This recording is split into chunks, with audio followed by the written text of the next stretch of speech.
தமிழகத்தில் கடந்த சில நாட்களாகவே பனிப்பொழிவு பொறுத்த வரைக்கும் ரொம்ப தீவிரமாக இருக்கிறத நம்ம பார்க்கிறோம். இனி வருகிற நாட்களிலும் மழை பொழிவுகள் எப்படி இருக்கும்? கனமழை தீவிரமாகுமா? அல்லது பனிப்பொழிவுகள் ரொம்ப தீவிரமாகவே தொடர்ந்து பதிவாகுமா என்பது குறித்தும் நம்ம ஒவ்வொரு நாளுமே வானிலை அறிக்கை பொறுத்த வரைக்கும் தெளிவாக நம்ம பார்த்துட்டு இருக்கிறோம்.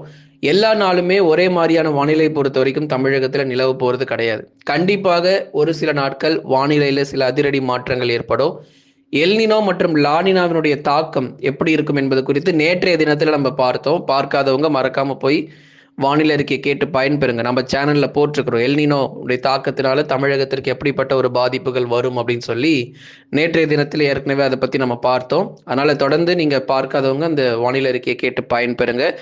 தமிழகத்தில் அடுத்து வரும் சில நாட்களுக்கும் இந்த வறண்ட வானிலை அப்படிங்கிறது தற்போது நிலவரப்படி இன்றைக்கு நாளை மறுநாள் அடுத்து வரக்கூடிய இந்த ஒரு வார காலகட்டங்களில் தொடர்ந்து வறண்ட வானிலை பொறுத்த வரைக்கும் பெரும்பாலான பகுதிகளில் நிலவுவதற்கான வாய்ப்புகள் இருக்கு.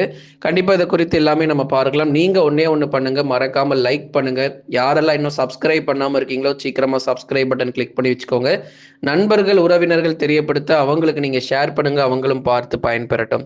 தமிழகத்தில் அடுத்து வரும் சில நாட்களுக்கு வறண்ட வானிலை தொடர்ந்து நீடிக்கும். பெரும்பாலான மாவட்டங்கள்ல பெரிதளவுல நமக்கு மழை பொழிவினுடைய தீவிரம் இருக்க போறது கிடையாது. ஆனா பனிப்பொழிவு பொறுத்த வரைக்கும் நாளுக்கு நாள், அதாவது நம்ம கடந்த சில நாட்களுக்கு முன்பதாக பார்த்தோம், சென்னையில் விஷப்பனி அப்படிலாம் சொல்லிக்கிட்டு இருந்தாங்க.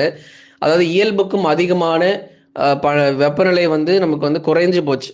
இயல்புக்கும் மிக குறைவான வெப்பநிலை அதிகாலையில பதிவானதுனால தொடர்ந்து கடுமையான பனிமூட்டம் சென்னை பகுதிகளாகட்டும், அதே மாதிரி வட தமிழக உள் மாவட்டங்களிலும் பெரும்பாலான பகுதிகளில் கடுமையான பனிமூட்டம் பொறுத்த வரைக்கும் தொடர்ந்து நிகழ்ந்து வருகிறது.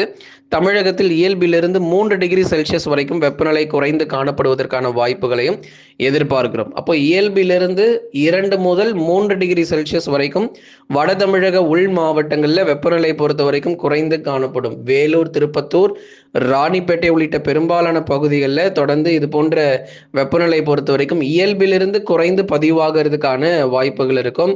அதிகாலை வேளையில குறிப்பாக பெரும்பாலும் அதிகாலை நேரங்களில் கடுமையான பனிமூட்டம் பொறுத்த வரைக்கும் உள் மாவட்டங்களிலும் கடலோரங்களில் சில இடங்களிலும் தொடர்ந்து நம்ம ஒவ்வொரு நாளுமே பார்க்க முடியும்.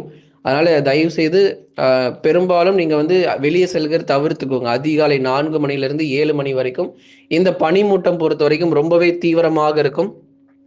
இனி அடுத்து வரும் நாட்களிலும் உள் மாவட்டங்கள்ல குறிப்பா வட தமிழக உள் மாவட்டங்கள்ல இயல்பிலிருந்து வெப்பநிலை பொறுத்த வரைக்கும் 2 முதல் 3 டிகிரி செல்சியஸ் வரைக்கும் குறைந்து காணப்பட வாய்ப்பு.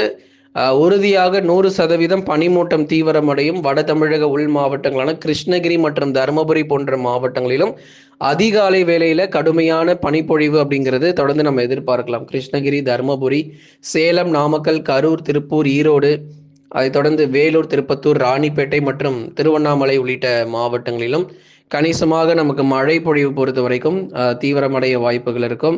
விட்டு விட்டு பரவலாக மழை வாய்ப்புகள் தொடர்ந்து நம்ம எதிர்பார்க்கலாம். எந்தெந்த நாட்கள்ல நமக்கு மழை இருக்கும் என்பது குறித்தும் நம்ம ஒவ்வொரு நாளுமே சொல்லி கொண்டிருக்கிறோம்.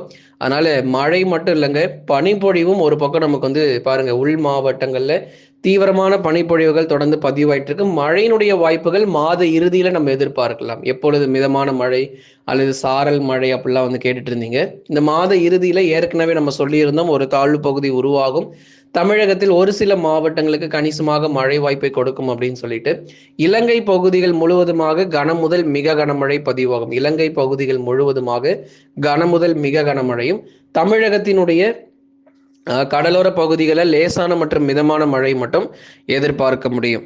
ஆகவே உள் மாவட்டங்களில் தொடர்ந்து அதிகாலை நேரங்களில் பனிமூட்டம் பொறுத்த வரைக்கும் தீவிரமாக எதிர்பாருங்க.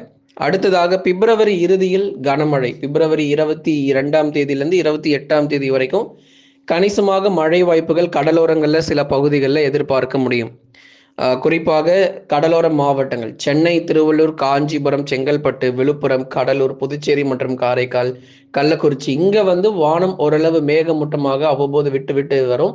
அதே மாதிரி பகல் நேரங்களில் ஓரளவு வெயில் தொடர்ந்து கணிசமாக அதிகரிப்பதற்கான வாய்ப்புகள் இருக்கு. ஏன்னா அடுத்து நம்ம மார்ச் மாதத்துக்குள்ள போக போகிறோம். ஏற்கனவே நம்ம சொல்லியிருந்தோம், மார்ச் முதல் வாரத்திலிருந்தே கோடை காலம் அப்படிங்கிறது தொடங்கிரும். இப்பவே பிப்ரவரியிலேயே நம்ம கணிசமான வெப்பநிலை பகல் நேரங்கள்ல அதிகரிக்க ஆரம்பிச்சிருக்கு. நீங்க உள் மாவட்டங்கள்ல போய் பார்த்தீங்கன்னா, இந்த கரூர், நாமக்கல், சேலம் போன்ற பகுதிகள்ல பகல் நேரங்கள்ல 33 டிகிரி செல்சியஸ் வெப்பநிலை பொறுத்தவரைக்கும் பதிவாகிட்டு இருக்கு. தொடர்ந்து வருகிற நாட்கள்ல மார்ச் மாதத்திலிருந்து மேலும் வெப்பநிலை பொறுத்தவரைக்கும் உள் மாவட்டங்கள்ல உயர ஆரம்பிச்சிடும். அதே மாதிரி கடலோர மாவட்டங்களிலும் வெப்பநிலை பொறுத்தவரை உறுதியாக உயர வாய்ப்புகள் இருக்கு. அப்போ தொடர்ச்சியாக இந்த மழை பொழிவும் கணிசமாக மாத இறுதியில ஆங்காங்கே பகுதியாக நமக்கு பதிவாகிறதுக்கான வாய்ப்பும் இருக்கும். டெல்டா மாவட்டங்களான தஞ்சை, நாகை, திருவாரூர், அரியலூர், பெரம்பலூர், திருச்சி மற்றும் புதுக்கோட்டை உள்ளிட்ட டெல்டா மாவட்டங்களிலும் கணிசமாக சில இடங்கள்ல பகுதியாக ஆங்காங்கே மழை பொழிவுகள் தொடர்ந்து நம்ம எதிர்பார்க்கலாம். டெல்டா மாவட்டங்களில் சில இடங்களில் லேசானது முதல் மிதமான மழை பொழிவும் டெல்டாவில் எதிர்பார்க்கப்படுது. கடந்த 24 மணி நேரத்திலும் பதிவான குறைஞ்சபட்ச வெப்பநிலை எவ்வளவு அப்படிங்கிறதையும் இப்போ நம்ம பார்க்கலாம். கடந்த 24 மணி நேரத்தில் ஈரோடு மாவட்டத்தில் 17 டிகிரி செல்சியஸ் பதிவாகியிருக்கு. அதே மாதிரி கொடைக்கானல் பகுதிகளில் 7 டிகிரி செல்சியஸ் வரைக்கும் வெப்பநிலை பொறுத்த வரைக்கும் பதிவாகி இருக்கிறது. அப்போ தென் மாவட்ட பகுதிகள், நீங்க திண்டுக்கல் மாவட்டத்தினுடைய மேற்கு பகுதி தான் நம்ம கொடைக்கானல் பகுதி. அங்கேயும் பாருங்க நமக்கு இயல்பிலிருந்து எந்த அளவுக்கு நமக்கு வெப்பநிலை குறைந்திருக்கு. அதுவும் மலைப்பகுதிகளில் தொடர்ந்து நமக்கு வெப்பநிலை பொறுத்தவரை 6 டிகிரி செல்சியஸ் மற்றும் 7 டிகிரி செல்சியஸ் வரைக்கும் இருப்பதற்கான வாய்ப்பாக இருக்கும். தென் மாவட்டங்களிலும் மாத இறுதியில கணிசமாக மழை பெய்யும்.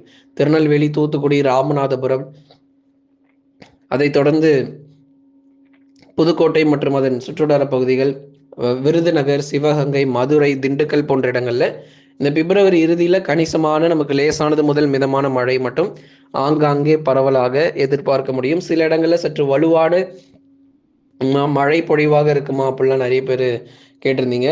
ஒரு சில பகுதிகளில் சற்று மழையினுடைய தீவிரம் பொறுத்த வரைக்கும் அதிகமாக பதிவாகிறதுக்கான வாய்ப்புகளும் இந்த பிப்ரவரி இறுதியில் எதிர்பார்க்கலாம். ஏன்னா இலங்கைக்கு அருகே இந்த தாழ்வு பகுதி பொறுத்த வரைக்கும் நகர்ந்து இலங்கை முழுவதுமாகவே நமக்கு கன முதல் மிக கனமழை கிடைக்கும். தமிழகத்தினுடைய கடலோர பகுதிகளில் ஒரு சில பகுதிகளில் மிதமான மழையும், சில இடங்களில் கனமழையும், ஒரு சில இடங்களில் லேசான மழையுமாக ஆங்காங்கே மழை பகுதியாக ஒதுக்கி பதிவாகிறதுக்கான வாய்ப்புகள் இருக்கு.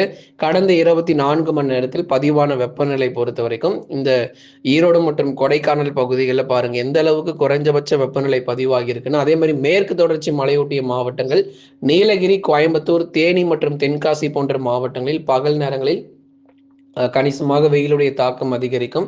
அதிகாலை நேர பனிமூட்டம் பொறுத்த வரைக்கும் தொடர்ந்து எதிர்பார்க்கலாம். நமக்கு அதிகாலை நேர பனிமூட்டம் தொடர்ந்து காணப்படும். மழை வாய்ப்புகள் வருகிற ஏப்ரல், மே, ஜூன், ஜூலை போன்ற நாட்களில் தென்மேற்கு பருவமழை தொடங்கும் போது தமிழகத்தினுடைய மேற்கு தொடர்ச்சி மலையொட்டிய மாவட்டங்களிலும் கணிசமாக நமக்கு மழை வாய்ப்பு அதிகரிக்கும். தொடர்ந்து இந்த பிப்ரவரி இறுதி வரை மேற்கு தொடர்ச்சியில பெரிதளவு நமக்கு மழை எதிர்பார்க்க முடியாது அப்படிங்கிறது தான் உண்மை. அதனால தமிழ்நாடு பொறுத்த வரைக்கும் மழையினுடைய தீவிரம் மிக குறைவாகவும், மேற்கு தொடர்ச்சி ஆகட்டும், உள் மாவட்டங்களாகட்டும், மலைப்பகுதிகள் மற்றும் உள் மாவட்டத்தினுடைய சமவெளி பகுதிகளில் நமக்கு பனிப்பொழிவு மட்டுமே தொடர்ந்து அதிகரிப்பதற்கான வாய்ப்புகள் இருக்கிறது. நீங்க நண்பர்களே மறக்காம ஒரு லைக் பண்ணுங்க, சப்ஸ்கிரைப் பண்ணி தொடர்ந்து சப்போர்ட் பண்ணுங்க.